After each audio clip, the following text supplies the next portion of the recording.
Remember that poly means many. So polysaccharides are built up of many monosaccharides, specifically D-glucose. D-glucose will come together and be joined by glycosidic bonds.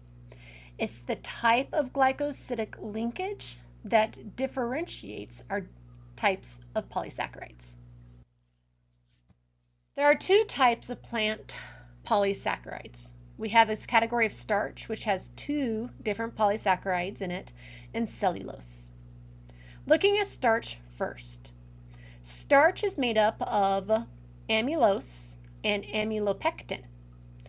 Amylose is a straight, unbranched chain of our repeating D-glucose monosaccharides.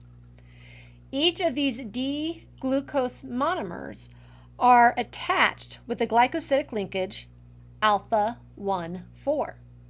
You need to be able to identify the glycosidic linkages in each of these polysaccharides. Remember that the linkage starts with the anomeric carbon and goes to that oxygen.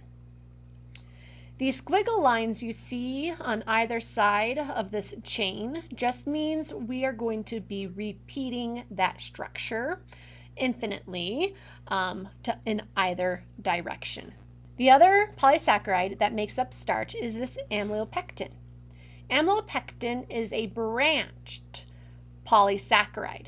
Again, it's going to have the D-glucose, but we'll have some branches coming up and off of that chain. When introducing branches, that means we now have two different glycosidic linkages that we need to identify. We have that alpha 1,4, very similar as our amylose, going from those anomeric carbons to identify those alpha 1,4.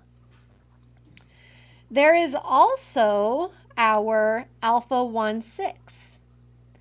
The alpha 1,6 is where the branch is going to occur. So that is going to start the stacking above that chain. The purpose and role of starch, or the formation of the polysaccharides in starch, is this is what provides us with our food. It is the energy storage created by our plants, and plants will consume them as well. That's why they make these starch-rich areas, whether it's going to be in the seeds for rice or it's going to be in like our potatoes in those tubers of the plants, because theoretically the next season the plant will pull from those energy storages in order to start growth again, but we harvest them and eat them, so the plants don't have that option. The other common plant-based polysaccharide is cellulose. Cellulose has parallel chains. These in particular have beta 1,4 glycosidic linkages. This is one of the only beta D-glucose that we see within our polysaccharides. Remember that beta goes up, going from that anomeric carbon, and I'm showing you that they are also parallel, which means that in between these hydroxyl groups and that carbon 6, we could have some hydrogen bonding sites. That is what keeps those chains together. Cellulose, its role is for plant structure. This is what builds its stems, its branches, the ligands or the sides of the cell walls, for their phloem, their xylem, all of that gives that plant structure comes from cellulose. Now we cannot digest cellulose because we do not have the enzymes to break that beta 1,4 glycosidic linkage. But we do have enzymes that can break the alpha linkages, which is why we can consume starch. Looking at animal-produced polysaccharides, the only one we look at is glycogen. So glycogen is going to be made in animals when we need to store excess glucose.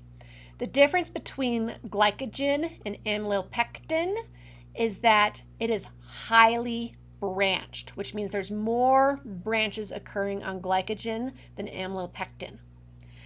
The reason we need that highly branched chain is that we need to pack more glucose in tightly than our amylopectin needs to be able to do. Because it's highly branched, that means we're going to have those two different glycosidic linkages.